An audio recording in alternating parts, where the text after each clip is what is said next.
Okay, tonight is January 21. We're in Tzurba M'Rabanan, Volume 3, in the Laws of Bikur Cholim, page 38. We started last week dealing with the mitzvah of Bikur Cholim. So what actual tefillah should be recited? So we said you should pray for the patient's recovery. So what are some of the details of that halacha? So the Gemara in Brachas, Daf Lamed Daled, indicates that one need not mention the name of the sick person when praying for him. On Rav Yaakov, on Rav Chisda, Kol mavakesh rachmim al chaveiro, ein tzarich lazkir shmo. Shneamar, when Moshe Rabbeinu prayed for his sister, he just said, Kel na, refa na la, right? Heal her. He didn't mention her name. V'lo kamidkar shmo de Miriam. The more points out, he didn't mention Miriam's name. However, the Magen Avraham is the commentary on the Orach Chaim in the Shulchan Aruch. Rav Avram Gumbeiner lived in like 1650, around that period of time, based on an early German posek, the Maharil, talking about from 1400, that period of time, that this applies only when praying for him in his presence. So if you pray in the Chola's presence, you wouldn't have to necessarily mention his name. But when you're praying from elsewhere, you must mention his name. Says the Magen Avraham in Orach Chaim there, Hamavakesh rachmim al chaveiro, ein tzarich lahazkir shmo, hanimili b'fanav. But that's when you're in front of the Chola. Aval kimishpal shelo b'fanav tzarich lahazkir shmo. But if you're davening in shul, you're davening somewhere else, and you're thinking about the Chola, you should mention his name. And a person is generally not referred to by his last name, which is a later development over the last 100 years. So when Susie and I were in Prague, so one of the emperor of the Austro-Hungarian Empire in 1796, or in that period of time, was conducting a census. And Jews were known like, Avram ben David, whatever, but at that time they demanded that everyone take a name. Mm-hmm. Because who demanded it? This, at that time, the king, Emperor Franz Joseph, whoever the emperor of the Austro-Hungarian Empire, and the Noida Yehuda was the Rav in Prague at that time. It's very interesting that you could buy your name. They told us. They just so like names like Goldstein or Silverstein. These were better names. You could buy that. For example, Schwartz, which is black, the word black, or Weiss. Oh. So they're neutral. So those names were just given out. Those were cheap. Those were Then there were names that like the name Gerfinkel or Garfunkel is from the word carbuncle. Carbuncle, yes. So that's right. So there were some names people wanted to avoid, but anyways, it wasn't getting a name. Was a whole process. You could either pay for it or maybe you got a basic name. And somebody once told me, no, because you were near the White Mountains or the Schwartz Mountains. No, but these were very neutral names that were given out. Anyways, it's about 200 years that Jewish people have last names. Everywhere or just in Europe? Say it again? Everywhere or just in Europe? I don't know about the Arab countries. That means in Morocco and in Iran. Maybe people had last names much later on. Rothschild. You had Rothschild in Morocco, no? No. They had after. Morsi says no. Yeah. Murciano Yeah. Murciano says no. Yeah. Okay. But rather by his first Hebrew name and the name of his father, as is evident from many examples in the Torah. Of course, in the Torah you see people given the name of somebody. However, when it comes to praying for one who is ill, the accepted custom is to use one's Hebrew name plus the name of the mother. Now, what is that based on? Where did they pull that out of? This is based on a pasuk in Tehillim that mentions the mother specifically when asking for salvation, and we're going to learn a Zohar. So first of all, in Tehillim, in Pevav, it says, Pnei Elai v'chaneni, turn towards me and have pity on me. Tna uzcha lavdecha, give strength to your servant. V'hoshia leven amatecha, and save the son of your maidservant. So it refers to the mother, not the father. And there's a Zohar in Breishis, Parshas Lech Lecha, that says, that makes a comment on this pasuk in Tehillim. Moshe ben Ameitecha, v'chilohava brei di Yishaihu, he was also, the Zohar says, David HaMelech was also the son of Yishai. Ad di'iu Omer b'shmei imei, v'lo b'shmei avi. Why did he mention Ben Amisecha? Because David HaMelech was referring to himself. Why did he refer to himself as the son of his mother, not the son of his father? Elaha ukimta. So it's established the Chad Yesei Barnash lekabel mila ilolad kara, that if you're going to get something from up above, from Ilah, boy lemahach b'mila deiu vadai, va'alda idker le'imei v'lo lavua. We know for sure who the mother is. You never know exactly who the father is. You should deny paternity. Yes, that's a whole different issue. That And there was that's a the that there was a reason that that David the HaMelech reason was that thought that he was a mamzer, Yeah. that they thought he was a mamzer, and but here it has to do with the following: when we're born, you know for sure who you're born from because you come out of your mother. So but there's always now we assume who our father is through chazaka. But chazaka is our father, but it's not vadai. So the Zohar says if you can ask something from Shemaim, you should ask that's really a vadai thing. So when you say your son, the son of a mother, because it's more vadai. According to Zohar, mentioning a person's mother is more effective when requesting salvation, since the mother's relationship to the son is definite, as the identity of a child's mother is clear based on the birth. By contrast, a father's relationship to his son cannot be proven as easily, and therefore. There are also, for example, a person who strikes a father, and there's your chayiv misa, but there's always a safek because maybe it's not the father. So there were leniencies regarding a father as opposed to a mother. But also from an emotional point of view, a mother is always associated with racham and a father with din. The male, right? The male is the father figure, is a din from din, right? But even when you talk about HaKadosh Baruch Hu, you talk about in the feminine, you're talking about the Shechina and Rachamim. Okay. The Zohar talks about something it being vadai, but certainly there are allusions regarding the female as opposed to the male, regarding the way Bernie says. So the Yalkut Yosef, right, is Rav Avadia's son, a contemporary, says, Hamispalal alachola, enot tzarich laskir shmo. Again, he codifies what we saw in the Moed Avraham, that you don't have to mention the name. Shari Moshe Rabbeinu Yispal al Miriam, the Omar Kel Narafon Allah, v'lo Hizkir Shmakla. Bamed Vorman, when it says the Yalkut, Kimish Yispal al Chola B'fonav. When you're in front of him, then you don't have to necessarily mention his name. Avalim Hayim Yispal al Chola Shaloi B'fonav, Yazkir Shem Achola V'Shem Imo. Ploini Ben Ploinis. V'me'eno Yodea Shem Imo. Yazkir Oso B'Shem Aviv. The second best approach is to use the father's name. Ploini Ben Ploini. V'me'eno Yodea Shem Aviv V'Shem Imo.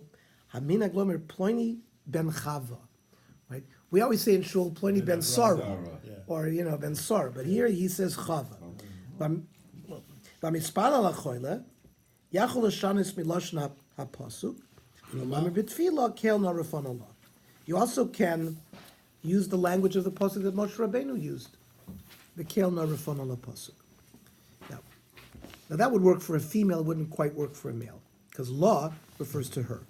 With regard to the actual content of the tefillah, recited by V'chola, we saw in the previous section that the Gemara and Shabbos offer different formulations used on Shabbos. We said Shabbos hi milazog, right? But it didn't discuss exactly what should be the nusach tefillah when you're davening for something in the week. The Shulchan Aruch presents one element of a tefillah to be said during the week. The Shulchan Aruch says in our sugya Yoredeya, Yichlol osu b'soch chola Yisrael. You should include the chola among all the cholim. Sheyoymar hamokim yirachim alecha b'soch chola Yisrael. U'v'Shabbos soimer Shabbos himelizo u'refuah krov alava.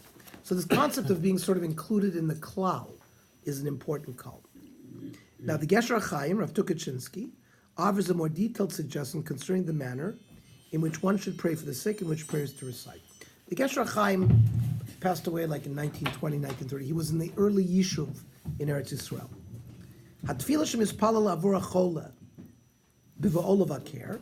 He says the tefillah that you should say when you visit,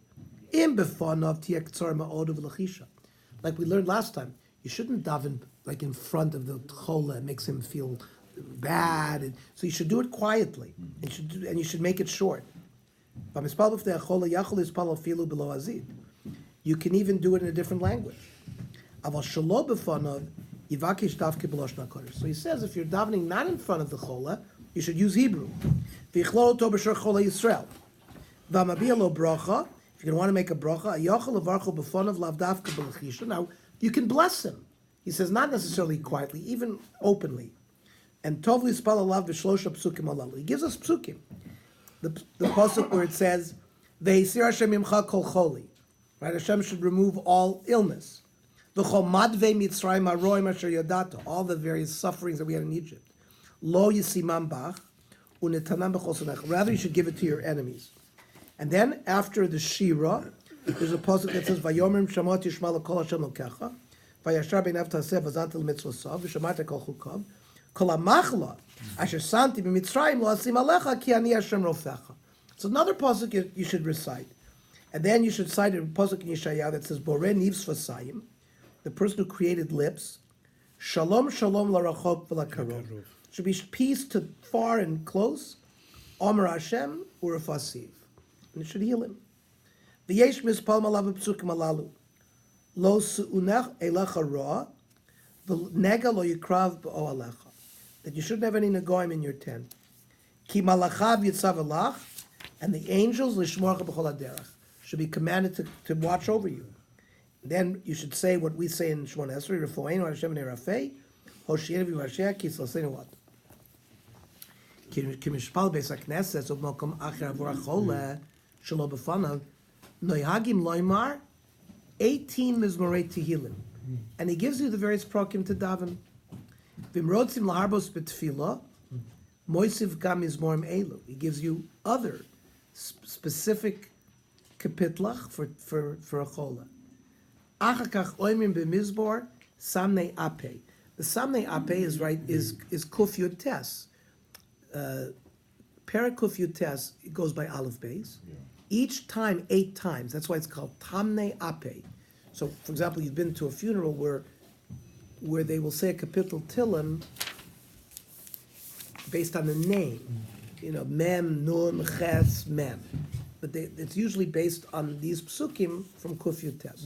So he says you should take the name of the person, and you use Ben Sora, let's say, and you say what these 8 psukim from each letter.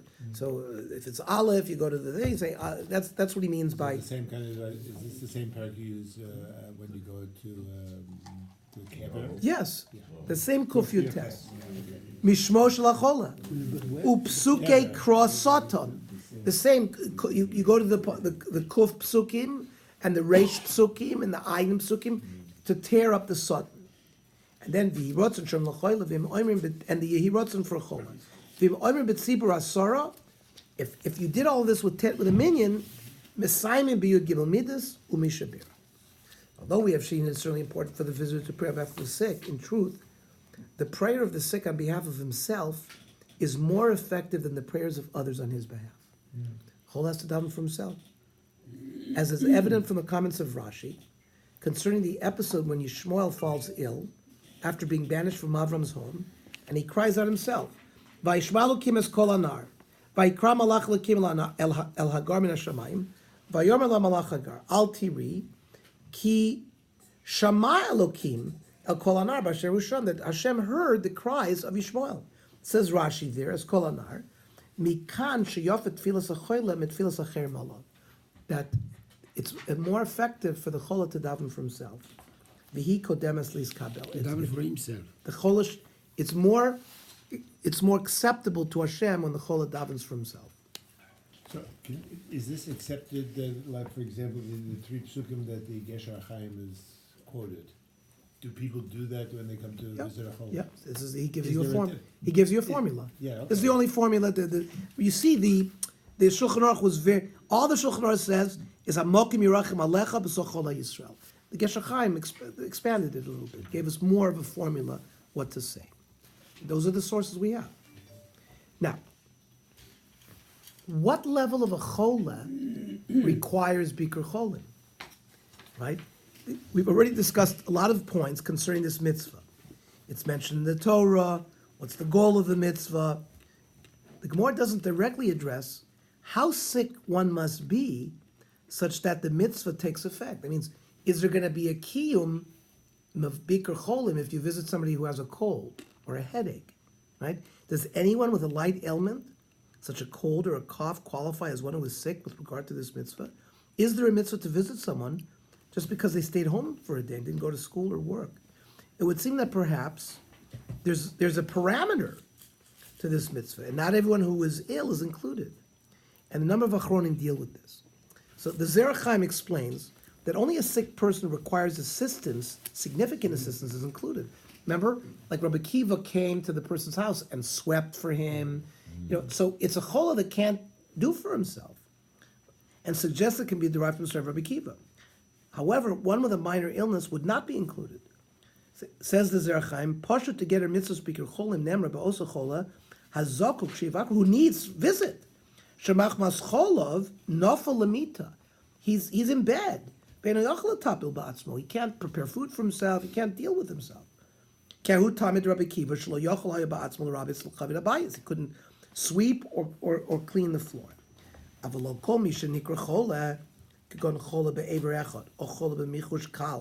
Somebody who has a mild illness of one limb, he doesn't need another person to help him, is no heges bo mitzvah Bikur Cholim. So it would not be considered that you're a kiyum mitzvah. The father wants companionship or something like that. I mean, that would be considered. Somebody's having chemotherapy. They're capable of taking care of themselves, but they're very sick. Okay. So be able to take care of yourself. So I think the point of the companionship is, because remember, besides the doing things for the cholah, we mentioned that as a thing, so that certainly doesn't go away. So Bikur Cholim, in the case of a serious contagious illness, are you required to put yourself at risk if somebody has a contagious illness? Does the mitzvah apply? Or one who puts himself at risk? The Ramah writes that the mitzvah does indeed apply. Says now this is not the Ramah in Shulchan Aruch. The Ramah also wrote Shilas and Shuvas. So somebody wrote him a tshuva, Masha Oimer Shul Cholim is mistabek, like dveikos, like an illness that transfers from one to another. That's a cholim misdabek. L'chein ein tzarich levaker sachol kulo hevel. Somebody had told him that there's no requirement to visit a chol if he's got an infectious illness. The Rambam says it's mishiga. Umisha libo nokva omerchen. It's only somebody who doesn't know what he's talking about. Ki Hashem yisalahu amoichetz varoife. It's Hashem is going to be the healer. V'maya kidvarov. If the person was correct that you shouldn't visit people who are might be contagious, batal kol dinei bikur cholim. Nobody would ever visit a chola. Ki lo matzino b'shum makom shechilku ben cholim izdabik l'shein izdabik.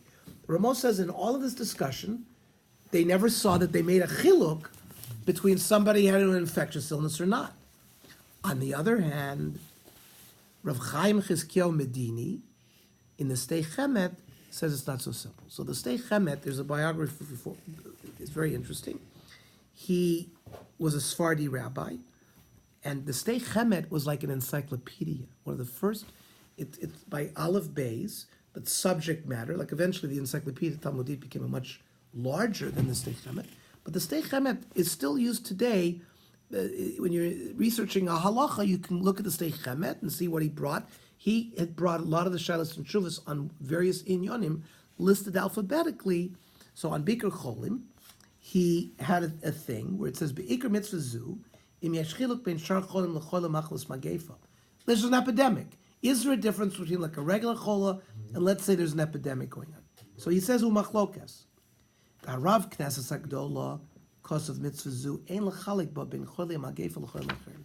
So the Knesset Agdola, who was a Rav Chaim ben Avisti of Izmir, also a Sephardic posek, said that there is no difference between an infectious and a non-infectious illness. He says zulas balei rasin, except for leprosy. Although, by the way, leprosy, it turns out, is a very non-infectious disease. Right. We learned that. I mean, they didn't know, but it's very hard to get leprosy. It's not very contagious. Ernie, how about in cases where the chola is compromised, the resistance is compromised? So it's dangerous maybe if you visit So it's him. the opposite. opposite. Absolutely. So you would not want to put him at risk. It's not contagious, Absolutely. leprosy? Say it again. No, it's not very contagious. It's Really? yeah. It's not. Everybody used to die from that in the Middle Ages. Not they died, but they would put the leper in an island and they kept him in a separate place. Because they look terrible. Part of the reason, but in reality, it's not as infectious as many other illnesses. Now, Rav Shulchan Gavor Kosav, Umi Shomeh Lo Likanes B'Sekenas Nefashos. But does it make sense that a person is going to put himself into a danger of life? T'chsiv Magefa Yidvak Hashem B'Chos Adover Uve'emes Kosher Lachriach L'Shum Tzad. That means he questions whether somebody should put himself into a position of danger. So we see it's a machlokas, this issue. And that's how they leave it. Now, Bikur Cholim for a patient in a coma. Let's say somebody is in a vegetative state. He's not even aware that you're there. It would seem that the patient would certainly not benefit directly from the visit, since it's not conscious. Nevertheless, Rav Yitzchak Silberstein, who is the son-in-law of Rav Elyashiv, suggests that perhaps there is benefit to the visit. He was asked, She'ela, ha'im mitzvah levaker chola shehu tzemach. Tzemach means like a vegetative state. V'hu shochev al mitaso ke'even. He's lying on his bed like a stone. Lo shomeya, doesn't hear, v'lo roeh, u'mechusar hakara, can't recognize anybody. U'ledivrei harofim lo yoshu lakor la'olam. And the doctors say he's going to remain in that state. Tshuva. Ikar mitzvahs bikur cholim hi lidok litzarchav shel chola. So the main part of Bikur Cholim, as we've learned, is to provide for the needs of the chola. La'odedo, to help him, l'hispalalav, to daven for him. L'fize l'chura ein kol tam levakir eitzel tzemach. He says he doesn't see a reason to visit. Kasher tzrochav nasim, all of his needs are taken care of. Ve'ein ma lahosif aleim. V'gam lo yadua im yesh tam l'hispalalav. He says he's not even sure that there's a reason to pray. Ma'acher v'aripu hu b'derech neis godol v'lo tivi. He says, since the doctors have said that, these are permanent states, nobody ever wakes up from this, that it's a nace. And maybe we don't daven for a nace. You daven for like things to happen sort of in a natural way. So, but he says, ach nira, to be called moko mitzvah levakro. He says you should visit. He gives the following reasons. Number one, al yedei kach, so first of all, when doctors see that people are visiting, and family is visiting, so the doctors take better care of the patient because they see that people are involved in his care. I think it's a very, very valid point. Very valid point. What about family seeing other people coming and visiting? It's also an uplifting thing for the family. The family is suffering, they're depressed by the state of affairs of their loved ones. Fine. Ach nira shachol lo mevin klal. He says, you don't know, maybe he is seeing and he is not responding because he doesn't have the koch to do so. I don't know about that. Shamati mimori chami marana gon Rav Elyashiv. He had heard from his father-in-law. Diyesh inyan lispalal al tzemach k'dei lahakel al matzavo ubeprat shematzin lefamim shetzemach hitorer mecholav. He says that it is worthy to daven because sometimes he will become more conscious. And he says sometimes they've woken up completely. So, lachei nira, the mitzvah levaker chola because of that. So that's the psak he gives. Now, what about someone who's mentally ill?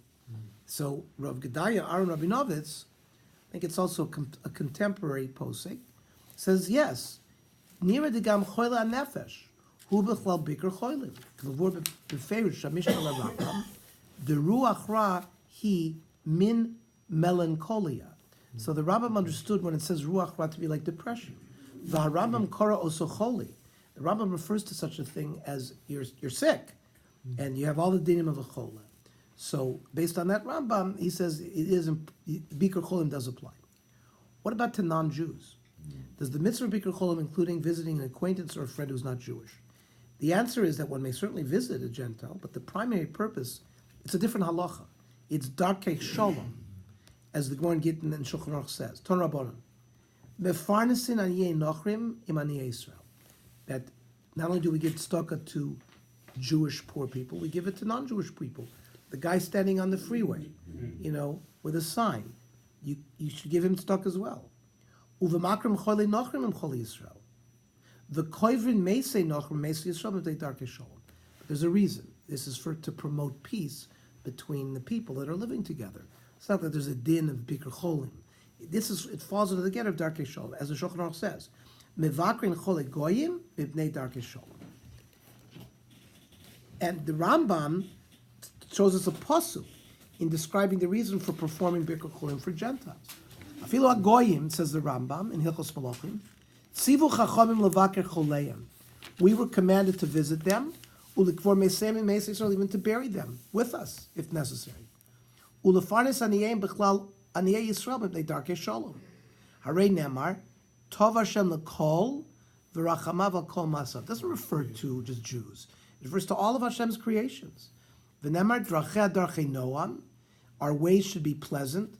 V'chol nesivos shalom, and should lead to peace. According to the Rambam, the reason to include Gentiles within the acts of kindness mentioned here, including burying the dead, giving charity, and visiting the sick, is not only based on the concept of darkei shalom, but it's also based on the idea that Hashem is merciful to all of His creations, and we as well must conduct ourselves in the same manner. So we have a number of sources and reasons as to why that should work for But it non-Jews as well. seems a little strange. It says Likbor Meseim and Meisei Yisrael. That means in a Jewish cemetery. If you had no other place to bury him. He's not really saying that, but yeah, okay. Well, we will learn, we'll have mitzvahs, we're going to have in volume 3, Hilchos Avelis. So we will deal with some of those halachos. We just had that in the doc. We just had that in the doc with Rav Gamliel with his circuit, his. Tevi Avdo. Tiba. Right, Tevi Avdo. Right, Yeah, that he treated him as a kosher. right. So, but Tevi was unique. Mm-hmm. Yeah, he's unique. So in addition to the mitzvah of Bikur Cholim, there's another important halachic dimension to helping those that are ill, and that is curing them.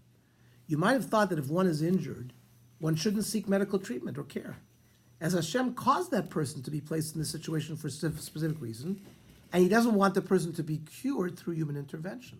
We could have had such a thought. Nevertheless, the Gemara Baba Kama states that a doctor is permitted to cure the patient, and of course, this means that the patient himself is permitted to seek out medical treatment. Where do we see this? In Masechta Baba Kama Tanya. Dver Bishmal Oimer. V'rapo yirape, mikan shenitin reshus l'roife l'rapos. So you see, the Gemara had to tell us this. It was not assumed that the physician has the right, has the permission to treat, because maybe, what is it? There are communities, yes, where that this is a sign from God, and you have to let whatever happens happens. That's not the Jewish way. The physician is given permission to treat. You went to medical school there, didn't you? No, Melinda? Tosfos claims that the same permission to heal applies even when one falls ill due to an illness not caused by another person. And this is the reason for the double language of Rapo Yirape. Because there's a difference between, for example, being struck by another person versus, let's say, you had an illness from Shemayim. It says the Tosfos. Shenitna reshus l'ropo l'rapes v'im toimar v'hamirapo l'chudesh aminan le. Why did I need a double language of Rapo Yirape? Just say v'rapo, and I would have known that he had it. Yesh loimer, says Tosfos, dahava mina hanemili maka bidei odom. For example, I might have thought that you only have a reshus, doctor only had a reshus to treat somebody who was struck by another human being and has some kind of broken bone or whatever, needs treatment. Aval choyle haba bidei shamayim, that's something that Hashem sent, and He wants it to affect the person without treatment. Kishmapa nira kesoyso gzeres hamelech, right? If a person gets a heavenly illness, an influenza, something that, is not something that you got from another person, a wound or something, that maybe that's considered a gzeres hamelech, and you have to let the gzeres hamelech apply. Kamash balon, that the double language is the shori that it's permitted for the doctor to heal such a person. And the Shulchan Aruch cites this passage halacha and adds, based on the Ramban in the Torah Sa'ada, that not only is the doctor permitted to cure the sick, it is a chova to do so. It is a chiyuv to heal him. Is it the chov on the doctor or On the doctor. How about the patient? Well, you have ushmartem es nafshecha. So there's a pasuk that says that the person has to take care of himself. So he would have but remember, so the patient can't heal himself. So, but he has to present himself to the doctor. Yeah. So, but that I would say is from ushmartem es nafshecha. The rapo yirape means you have a choiva. It's not just that you have a reshus to do it; you have a choiva to do it. So By the way, also applied to healing your enemy when your enemy is wounded and you take the wound. yes, you would have. Yes, you. Well, we What as is that? physicians. What is that's not shalom? Darkei shalom. Darkei shalom. And that's looking at Mishur Sadin that you're actually doing something like that.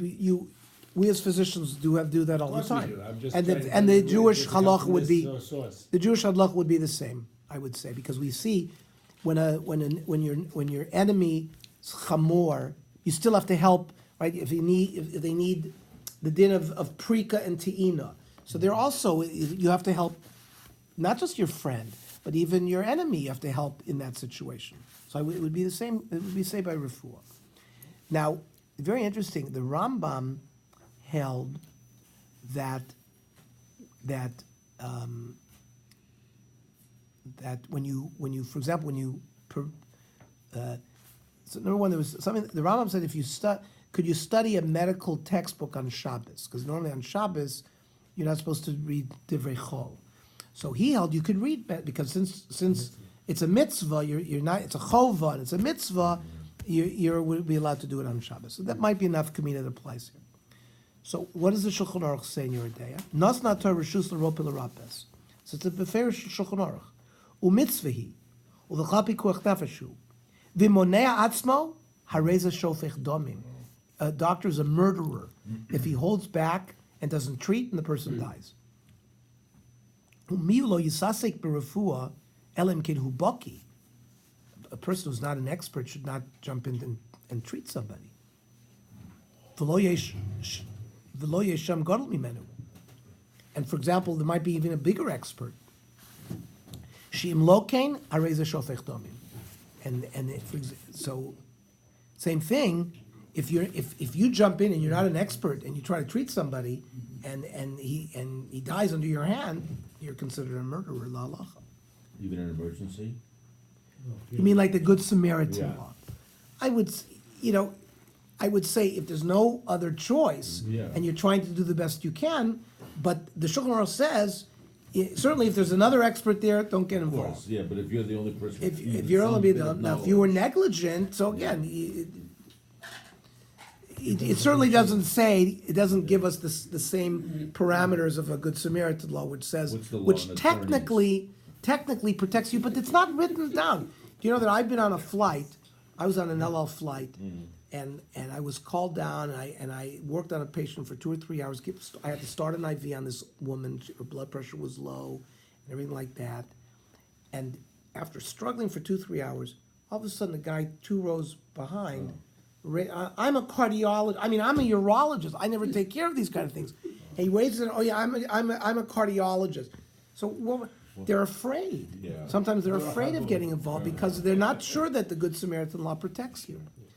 Now, given that's a mitzvah obligation for the doctor to cure, why then does the Gemara choose to phrase it as a reshus? Why did it say mikan nostra roifa reshus l'rapeh? Why didn't it say it's a chova? Or didn't say it's a mitzvah? So the Taz addresses this and explains it, reminds us that the true cure comes from Hashem, and the doctor is a messenger, right? Nasator reshus umitzvahi kasha kiva dem as mitzvahi lama kari latchila reshus. The Taz asks the question: if it's a mitzvah, why did you call it a reshus? Reshus means it's just you're permitted to do it. Really, we know it's a chov. V'nira dehachi hu kavonas einyan zeh. The refuah ha'amitit hi al pi bakoshes rachmim. The refuah comes through asking Hashem for mercy. The mishmaya yesh lo refuah. The real refuah comes from heaven. Kamo shnemar mochatzti va'ani erpa. That I might strike somebody, but I eventually heal him. Ela she'en adam zoch lekach, ela tzarich la'asos refuah pi tavo olam. You do have to follow the ways of the world. So if God forbid somebody has an illness, it's not going to heal by itself. You have to go through the process of going to a doctor, and the doctor will help heal you. V'hu yizbarach yiskim al zeh. Kadosh Baruch Hu is masking with that concept. The nasan refuah yedei teva refuut, and there's a certain teva of refuah. V'zeh nesinas reshus Kadosh Baruch Hu, and Kadosh Baruch Hu gave reshus for that. The kiven shekfar bodem lidei kach yesh chiv al arofa lasos refuah. So once it got to that place, so we now have a chayim. Okay, you can cite. There's a nice summary. On pages 49 through 51 to review the various halachos that we learned the last couple of weeks. We're going to continue in the health field and talk about the permissibility of cosmetic surgery. It's a very interesting field. We learned this year in Bikur Cholim that the doctor was given permission from Rapo Yerapeh. It's permission of the doctor to cure one who's ill. There's even a mitzvah for the doctor to do so, as the Shulchan Aruch brought. How far does that permission extend? Do the Torah and the Halacha only permit a doctor to engage in treating a patient when the patient is clearly ill? Or is it permitted for a doctor to engage in quote-unquote treatment of a patient who is healthy? A good test case is the issue of plastic or cosmetic surgery, where a person chooses to have surgery performed on his nose or other part of his face because they're unhappy with his appearance. Since there's nothing technically wrong with the patient, it's difficult to classify the individual as being ill. If so, would it be permitted halachically to undergo such a surgery? Would the doctor be permitted to do it? Would the patient be permitted to present himself to the doctor for it? So let's examine the halachic literature relating to this question. Let us begin with the comments of Rav Eliezer Waldenberg Tzitz Eliezer on this subject. He cites a tshuva of the Shari Tzedek, who suggests that the permission to cure indeed applies only to an illness. Therefore, he does not allow a woman, this is not the Tzitz Eliezer, this is the Shari Tzedek, did not allow a woman who could not have children to undergo artificial insemination or in vitro fertilization, which we're going to have a whole shear on that. So this Shari Tzedek was very machmir regarding that. She didn't even want to allow the woman to undergo a procedure because she's healthy, and not having children is not an illness, and he didn't allow it. Now the Tzitz Eliezer did not accept that conclusion regarding the in vitro. He certainly permitted that, as did most other poskim, as we will see. But he accepted the principle upon which he based it, and suggests for this reason one should not permit to undergo cosmetic surgery as the person is not actually sick. That means he accepted the svara of the fact that he held that by trying to give birth, that's an illness that you're allowed to pursue treatment for. But the concept that you're not really considered ill if you're just going for cosmetic surgery, and therefore the Rav Tzitz Eliezer was machmir. Let's see what he said. Hinei ra'iti b'sefer Shud Shari Tzedek, quoting him, Ulani adaiti, in my humble opinion, kol ma shenitna Torah rishus l'rapois, that which the doctors were given permission. I know kol choyle v'chol maka asher nisa ve'achar kach shlo noda kach rak b'tivo b'zeh yelech etzel rofel. We're talking about an illness, something that naturally people go to a doctor for care. But let's say a person was born with some kind of congenital problem, and ein bo shum choli u'ke'ev. There's no illness, there's no pain. V'rotze lelech l'rofe sheyid kineu b'yoser al yedei rifus. But he wants to look better. Could go an isha zu shalom nischal klal. She's not sick. The noimer la'rofe shirapenu shetele. This was that case where she wanted to give birth. Afa means ze machmas choili, okay, but she's not sick, she's not in pain. But it's only mashina misaberes. Lo yadati minayna raglayim lahatir kazos midin toirat kan lashono. He says he's not sure where we were matir this woman to undergo, let's say, anesthesia, because at the time, artificial insemination, so he was not matir What's that. the isser, though? That she's, what is the isser by doing it? She's endangering her life? Is that, The what's anesthesia. The issue? We're going to talk about we're going to talk about If it's sakona. risk involved, then you have to. The doctor doesn't have permission to treat this woman But why not? What's the because issue? she's not ill. She's not ill. The The only reason before that he wasn't allowed to, that we thought the Havamina that he wasn't allowed to treat her was that HaKadosh Baruch Hu wanted them sick, so you can't interfere with HaKadosh Baruch Hu. So the Shari Tzedek is saying this person's not sick, and therefore the doctor doesn't have reshus to do an elective procedure on the patient because it's not an illness. But what's the isser though? What, No, you only have permission. It's exactly what you're saying, Elal. The doctor was given reshus to treat an ill person. If the person's not ill, you can't treat You can't treat him. We're going to see. There's chavala. So Hillel, let's say you make an incision and he bleeds. So there might be an isser chavala. Okay. So Hillel asks, good. What's the problem? But so, anyways, the Shari Tzedek clearly says that in a situation where you're not sick, the physician doesn't necessarily have reshus to do what he normally does. Now, the Tzitz Eliezer responds, Ulan im kinidon shalashai tzedik pashut lahatir kefi minogam sheitzrel baza. He says, even though we today are matir, women who undergo these procedures, that's our minig and that's our psak. Aval yesh ledati hashlachat lechidusho zeh. He likes his chiddush, benogel netuchim plastim, plastic surgery, shemvatzin ke'et harofin. It's a harbinei adam that the doctors are doing today. A lot of people, l'shem yipui eve rehem, make their limbs look nicer. V'chadome, be'ein shumach lo ke'ed. The person presents, he's not sick, he doesn't have any pain. V'yesh mokum gadol l'tainazo, shalak gonda hu shenat nator reshus l'rofel rapos. For this type of procedure, the doctor wasn't given permission to do it. He says, even if you want to call this quote-unquote refuah,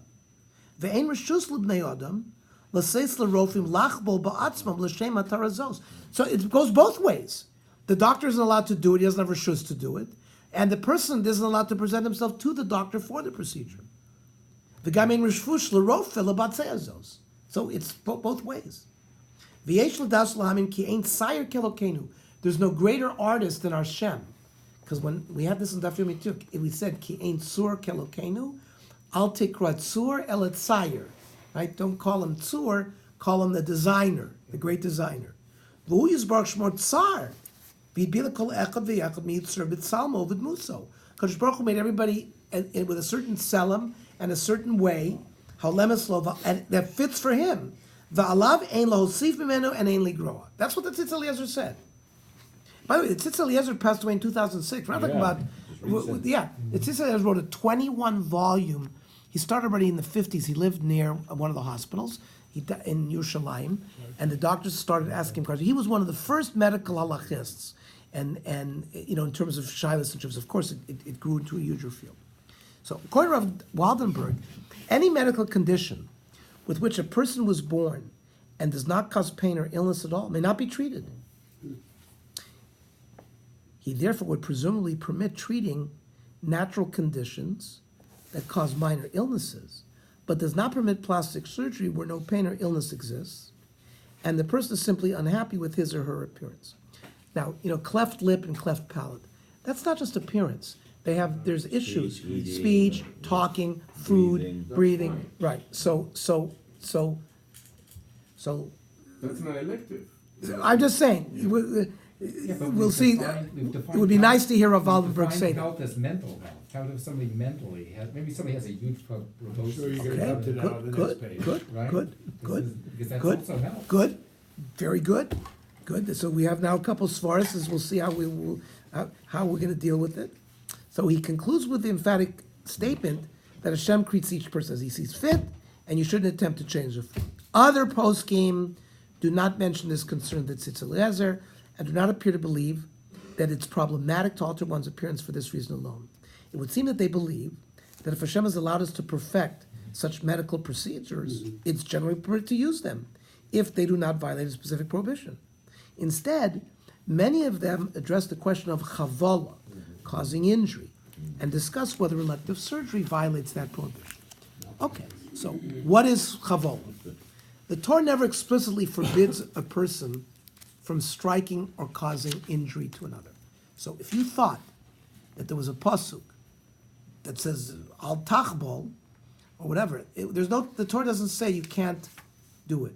Listen to how they darshan. Nevertheless, the Gemara in Sanhedrin cites a beraisa that it interprets as forbidding such an action based upon a prohibition mentioned specifically concerning one who receives malchus, where the Torah forbids giving him more than the requisite amount of 39 lashes, or however many he can handle. We're going to see over there in Malchus, the doctor, once Bezdin said, oh yes, he got hasra, right? Because in order to give malchus, you need to aid him to give him a warning. Don't eat that chazer, because if you eat that chazer, you're going to get malchus. And toch kedei dibur, he has to eat the chazer. Like means within the period of time, that few seconds that they gave him the hasra, and he ate the chazer, he says aval bichein, so such a person would be declared that he gets malchus. Now, 39 lashes was standard, but the doctors would evaluate him. Is he a thin guy? And they would divide it up in thirds. So they might say we can only give him 13. and then or whatever, and then they would check him after a period of time, and they would stop it. So let's say they had paskined that he could only get 13, and the guy gave him 14. Right? The Gemara explains what it means. If it's prohibited to administer more than 39 lashes to one who is guilty, it's certainly prohibited to strike an innocent person even one time. So it's learned from this. It's an amazing place where they learn it from. Uma misha mitzvah la koso. There, where there's a mitzvah. So, for example, when you perform malchus, you're doing a mitzvah. It's a mitzvah to carry out the act of bezdin. Yet, mitzvah shelo la koso, you can't strike him more than what you're supposed to strike him. Misha eino mitzvah la koso, a regular person where there's no commandment to strike him. Eino din shemitzvah shelo la koso. Certainly, there's a din that you can't strike him. So the Gemara learns this din of you can't strike your fellow from this din. V'achitani. Uma b'makom mitzvah shemitzvah la koso. There's a mitzvah shelo la koso more than he is paskined up. So shelo b'makom mitzvah. When you're not supposed to strike somebody, she'ena mitzvah la koso, eino din shemitzvah shelo la koso. There's certainly going to be a lav to strike him. So from this Gemara, it is clear that one person is not allowed to injure another in most cases. Now, what is the halacha about causing injury to oneself? On one hand, you might think it's your own body, so perhaps he has full rights to do as he wishes. On the other hand, every person is created by Hashem and in His image, so perhaps a person should not cause harm to his body. So Gemara Baba Kama suggests that there's a dispute about this point and discusses which Tana forbids injuring oneself. It says Tanoi, it's a machlokes Tanoi. The Ikla Mandamar ein adam rishai lechabol ba'atzmo. One mandamar holds that a person cannot harm himself. The Ikla Mandamar adam rishai lechabol ba'atzmo. One holds that he can. Man Tama d'shamislei. Who is the Tana that learns Domer ein adam rishai lechabol ba'atzmo? Who says that you can't wound yourself? So Ilei mahai Tanahu. Maybe it's this Tanya, the Tanya. V'ach es dimchem l'nafsho seichem edrosh. That means, if you kill somebody, I'm gonna go after your blood as well. So, Eliezer oimer miyad nafsho seichem edrosh es dimchem v'dilma k'tola shayni. That's no proof, because we're talking about only injuring yourself. That's killing yourself. So that I understand. But perhaps there's no raya that you can't harm yourself. Elahai Tanahu, it's this Tan, the Tanya. Mekarin al ames, v'lo medarkei amori. You can tear your garments because you're mourning over somebody, and it's not considered one of the darkei amori. The darkei amori were like chukos hagoyim, various practices that goyim were doing, we're not allowed to do. So tearing your clothing in response to a mace is not considered darkei amori. On Rav Elazar Shamati, Shamakarel ames yoiser midai loike mishum bal tashchis the kol sheken gufo.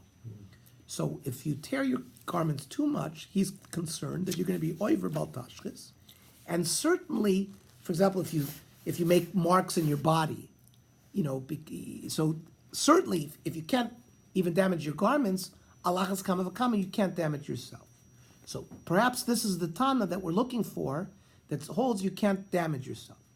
So the Gemara says, no. Maybe clothing is considered even more than your body. V'dilma b'godim shiny. Dipseided loy hoderhu. If you damage clothing, it doesn't return. The human body heals itself. And clothing can't. And it gives us a story. Rav Yochanan, Kori lemane machbudusa. He called his clothing my covet. Rav Chizda karav emazgi beni hizmi v'higi, when he would walk among thistles and thorns, madli lehulamana, he would lift his garment. Like, think about him wearing a toga. He didn't want the toga to get torn, so he would lift it. Omar, zem ala rucha v'zeina malacha. Listen, the clothing will not grow back. If I get a cut on my leg, the body will grow it back. So therefore, the story that you told me about begodim is no raya, because maybe begodim are even more valuable than your body. Ela haitanu d'tanya. Amar Eliezer Kapper berepi. Ma tamad loymar v'chiper alav ma'asher chata lanefesh. You should get an atonement for what you sinned on your nefesh. V'chiper is a nefesh chata zeh. What kind of which nefesh? Ela shetzir atzmo min hayayin. We're talking about somebody who prevented himself from drinking wine. Alod v'ram kal v'chomer. Umazeh shlo tzir atzmo ela min hayayin. Nikra chote he's called a sinner. Let's say you wound yourself. Alachas kama v'kama, that you're going to be considered a sinner. So according to the Gemara, it's machlokes, whether you can injure yourself or not. And the Rambam rules in accordance with this from the Ezra Kappa that you're not allowed to injure yourself. Says the Rambam, Osher la'adam lachvol bein ba'atzmo bein b'chaveru. You can't allow your friend to injure you. You can't injure yourself. V'lo chovel b'vad. Not just chovel usually means bloodletting. El kol ha'makeh adam kosher Yisrael. You strike him. Ben koden, ben godel, ben ish, ben isha. Derech nitzoyon. So this is an important word. Derech nitzoyon means like in conflict, because shnei anashim nitzim, right? So the concept is in sort of kind of combat. Hareza oiver below sase, shenemar lo yosif lahakoso, mizira tor shlo lo yosif bakosachote kalvachor melamakas. That's like means this is the Gemara referring back to the makas king. If you're not allowed to give even one more makkah to a person who's a sinner, so Allah has come of you can't do it to a non-sinner. So despite the fact that the Rambam forbids injuring oneself or another, it may nevertheless be permitted in some situations. If a person specifically requests from another to injure him in some way, the Minchas Chinuch, as one of the poskim, suggests that it's permitted to do so. V'nir lefi aniyas daiti, d'zeh shechai v'atar b'makeh avi v'imo chavero, hanu davka b'lo rishus, aval im oimim lo sheyakem, eino oiver b'lav zeh, ein kan aver klal. The example is going to be given. Let's say the father asks his son to draw his blood. So that would be he's given permission. Well, you're going to draw his blood, you're going to lead to some bloodletting. So most will hold, since the father's giving his permission in that situation, the son is not over there. However, other poskim such as the Shulchan Aruch Harav, right? That's the first Lubavitcher Rebbe, the Baal HaTanya. He wrote a Shulchan Aruch, which is it's a very authoritative halacha sefer. He does not allow striking another even with permission, since our bodies are not our property. Remember we said, well, we might think it's ourselves. This comes in regarding transplanting, donating organs and things like that. Do we have the reshus to do it or not? Rather, they were given to us by Hashem, and He has commanded us not to injure them. Says the Shulchan Aruch Harav, Osir lahakos es chavero, afilu hu noisin lo reshus lakoso. You can't strike your friend just because it gives you permission. You don't have permission on your body. Not to embarrass it, not to cause pain. Or preventing some food or mishteh. Let's say a person is about tshuva, wants to fast. But even if one takes aside that it's generally forbidden to injure another with permission or injure oneself, a number of Achronim, including Rav Moshe, suggests other reasons why our case, we're talking about cosmetic surgery, may not qualify as prohibited chavola. Rav Moshe notes that according to the Rambam mentioned above, it seems that the criteria for violating this prohibition is that the blow must be one of derech nitzayon. We said, if a person strikes somebody in anger because you're fighting with him, you're over a lav. So, but let's say you've consented to a surgical procedure that's obviously not derech nitzayon. So Rav Moshe is going to want to say that perhaps it's an exclusion to that Rambam's law. Right? The blow must be done that is in a confrontational manner, where two individuals are quarreling. If so, one who strikes another in a manner that is not confrontational or looking for a fight might be permitted. So let's finish with this Igros Moshe.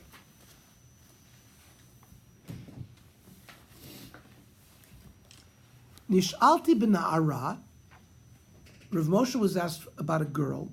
Shirotza liyafos atzma, she wants to beautify herself. K'dei sheyikbetzu lekatsh al yidei masha imtziu atarofim, she wants to be able to help her shidduch, that the doctors have now advised, al yitei nituach, which is an operation, shu chavala beguf, it's going to create a wound, imuteres mitzad ha'isr lachbol ba'atzmo. Does this violate the isser of wounding yourself?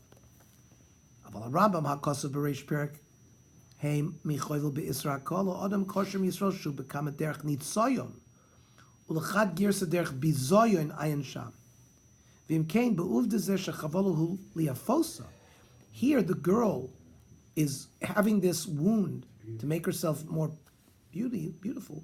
Hare eno derech nitzayon ubizayon. Shelo shaycha iser. So the Rav Moshe wants to be matir. It's only when you strike your friend in a confrontational manner.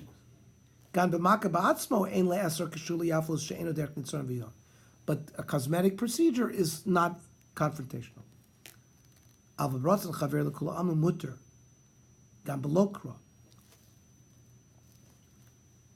If your friend allowing you to do it, you don't need a pasuk. If we don't hold like the Rambam, who asked no matter what,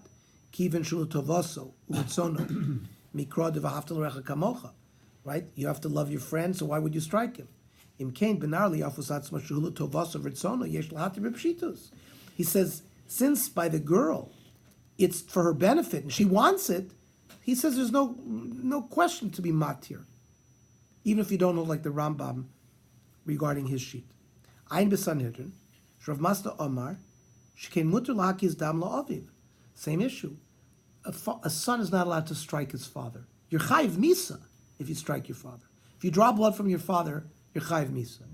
But the Rav Moshe wants to say a son would be able to draw blood from his father. Mishum shenema v'havzal recha kamachu perish Rashi lo huzur yisrael malasos lechavreim eladovar. They miss something out here. That means it's for, unless it's something, but Rashi explains, the Jews only warn against doing something to his friend that he would not want to do himself. Rather than it is like this, which is for his benefit, like bloodletting, that everyone would want to do themselves because they love themselves. It cannot be forbidden to do someone else. And he says no pasuk is needed. So according to Rav Moshe, cosmetic surgery is permitted since the type of injury caused does not qualify as the type forbidden by the prohibition of chavala, since the person requests the surgery and it's for the person's benefit. However, Rav Chaim Jakter, in his work, The Gray Matter, on Keter issues, notes that it's not entirely clear, it's not clear whether Rav Moshe's ruling was intended to be a blanket leniency or only where the surgery is performed for important need. He says an important question, though, emerges from this tshuva of Rav Moshe. Does this tshuva constitute a sweeping endorsement of the propriety of cosmetic surgery, provided that it benefits the patient and is performed with her consent? Or perhaps Rav Moshe's permissible ruling applies only in a situation where the surgeon has great need, such as the specific case that Rav Moshe dealt with, which was maybe this girl wanted to get married, maybe she really had an ugly nose, and by fixing it, it's going to help her. So that it's got to be a real need. It can't just be stomazoi. Would Rav Moshe permit one to undergo LASIK eye surgery in order to avoid the inconvenience of wearing eyeglasses or contact lenses? It's not a real need. He's unsure how to resolve this question. According to Rav Moshe, then, it is clear that cosmetic surgery would be permitted in some situations where it clearly serves an important need. As Hillel said, let's say somebody really was psychologically damaged by his appearance. I would say, Lanias Daiti, that would be an important need, that people have committed suicide or have gone into major depression, damaged their health, etc. But if it's just a convenience, or if it's if it's just frivolous, so there you have to take that into consideration. Right? Where someone desires it for less pressing needs, such as to give oneself a more youthful appearance, or simply for convenience. Okay, we'll stop here. There was recently a case of a female